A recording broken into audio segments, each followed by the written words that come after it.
What's up, Facebook and YouTube? This is your girl Danny.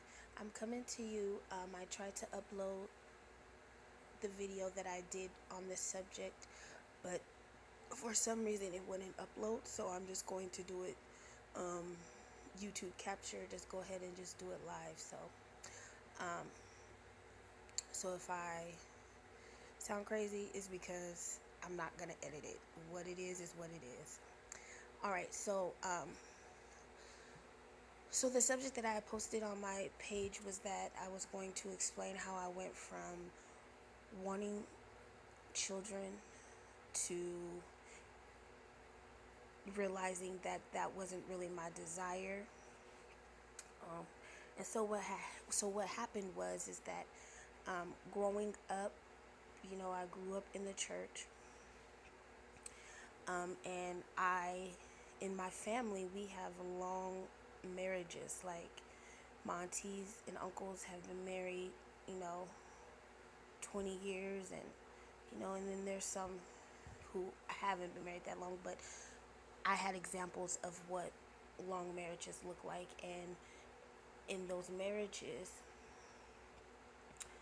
there were children. And so, growing up in church, you're taught that, you save yourself for marriage, you get married, and then you have children. And so from an early age, I thought, like, in order for me to be a woman or be a good wife, I have to have children. And so I'm like, shoot, I'm about that thing. I want to be a good wife. I want to be, you know, a woman. So I want to have kids. And not only do I want to have kids, I want to have a whole bunch of kids. 8 and 9 and 10 and 12 is what I, thought, because like I said, my mind process was that that's what it took to be a woman, was in order, if you don't give your husband children, or, you're kind of looked down upon, like, what's going on, like, oh, she can't have kids, or oh, something is wrong with him where they can't make kids, or whatever. And the thing that's disheartening about that is that for some people that is the case. Some people, they can't have children, or they're struggling with infertility. I was reading the story about this lady who was saying it was hard for her to go to church every Sunday. She went every Sunday, but every Sunday it was like a blow to her system, because she was asked every Sunday, you know, so when are you guys gonna have kids? So, do you guys want children? Like, and they're not knowing that she's battling infertility. Like, her and her husband have been trying for the last 5 years, and they couldn't get pregnant. And so every time, there was a prophetic word that, the Lord is going to add children to this body, they always, turn to her and say, you're next, or whatever. And it's not malicious or trying to be rude, or, trying to be hurtful. It's just that we have to be mindful that not everybody is in the same position, and it's not her. It's her right not to share that with anybody who she doesn't want to share that with. So she's not obligated to tell you that her and her husband are having infertility issues. And so, you know, reading that story, I was like, wow, that is amazing to me, how sometimes our zeal to, you know, be in people's business can cause more damage. And so it took her, a year or so to overcome the grief that she could not physically give birth to a child. So her and her husband, ended up adopting. So I bless the Lord that that's not our situation. Bless him for that. I think that it's a choice that one makes. So what happened was, I always wanted to have kids. And so, to make a long story short, when Michael and I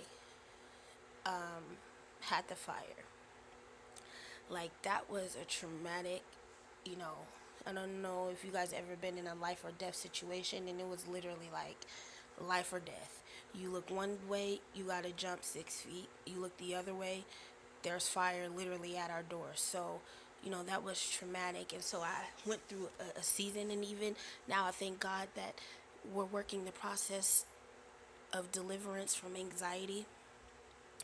And I was just so anxious, and I was asking God, like, why, like, Lord, when I come out of this, I want to know who Danielle is, what Danielle wants, what Danielle needs, and be able to be okay if nobody else understands it, if nobody else, you know, gets it. Like, what is your will for my life, and what do you think about me? What are those areas that I need to change? What are those areas that I'm weak in? What are those areas that I'm strong in? Lord, what I really just want to know. I want to be okay with who I am. And so I begin this journey of just talking to the Lord daily and saying, Lord, you know, all the promises that people have spoke over my life, I want to make sure that it's your promise. And people were, a lot of people have said to me, like, I don't believe, you don't believe, the promise. I don't, and some of that is true, because some of the promises that I was holding on to didn't come from God. It was men knowing our situation or seeing us, and we've been married for almost 7 years, and saying, okay, well, you guys don't have kids yet, so evidently, because you can't be married and not want to have children, so you get married and you have children. And so some of it, I'm not going to say it wasn't from God, because some of that is from God, and I'll get into that a little later, that some of those things, when they were speaking over life's children, that was a promise from God. But I don't want to hold on to something that hasn't been resonated or hasn't been planted into my spirit where I can believe God for it. And so it wasn't, did I think God could give us kids? Of course he can. He's the creator of life. He can do whatever he wants to do. That wasn't my issue. My issue wasn't if God could do it. My issue was if God said it. Did you say that? Was that from you? I want to know for myself. I want to hear you say, this is what it is and this is what is not. And so during this time, we had a lot going on last year. We had a fire, then one of my aunts passed away, and then one of our pastor's son passed away. And it was just a lot during this time of me, asking God, what is Danielle? What are you? What have you called me to? What, am I really called to be a worshiper? Just all those things, like, because I want to know. I don't want it be because somebody looked at me and said, oh, you can sing, so then you must be a worshiper, or you can sing, so you must need to write songs. I wanted it to be that God said that. And so during this time, I was asking the Lord, what is your will concerning our finances? What do you want us to do? Give us clear instructions. And he did. Lord, what is your will for our marriage?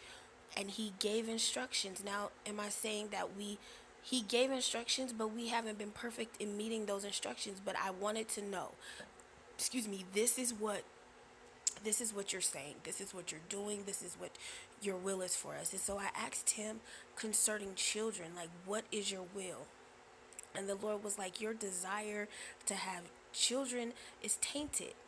You don't want children because you want children. You want children because you think that'll make you, it's a validation. Like, if I do this, then nobody will have nothing to say because I gave him a child, or I'm a woman, or whatever, because I have kids. So in my mind, I associated being a woman or a wife with children. And if I didn't give him children, then I was less than a woman and less than a wife. And so, and I asked the Lord, like, okay, so then if that's the case, show me how I got to that mindset, because that is a mindset. That's not something that, I decided on my own that I want to think this way. It's because when I was growing up, I was very mature for my age, and I know you probably can't tell that, but I was. And so And I'm just naturally motherly. Like, I'm a nurturer. Like, I love to nurture people. I love to love people. And so people would say, oh my gosh, you're going to be an awesome mother. You're going to be an awesome wife. It was never just, you're going to be an awesome person. Or, you're such a nurturer. Because that's really the gifting that, those who desire to have children or who are ordained to have children, they have that instinct in them to be nurturers. And I will say that not everybody who have children may not be called to have them. So just because you have kids, and the crazy thing about it is I understood it intellectually, that just because you have kids does not make you a woman, does not make you a good mother, does not make you a good wife. That doesn't mean anything.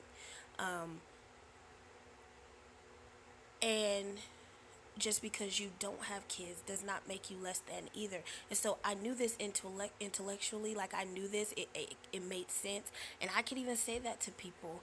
And I believe that for everybody else, but I didn't feel like it applied to me.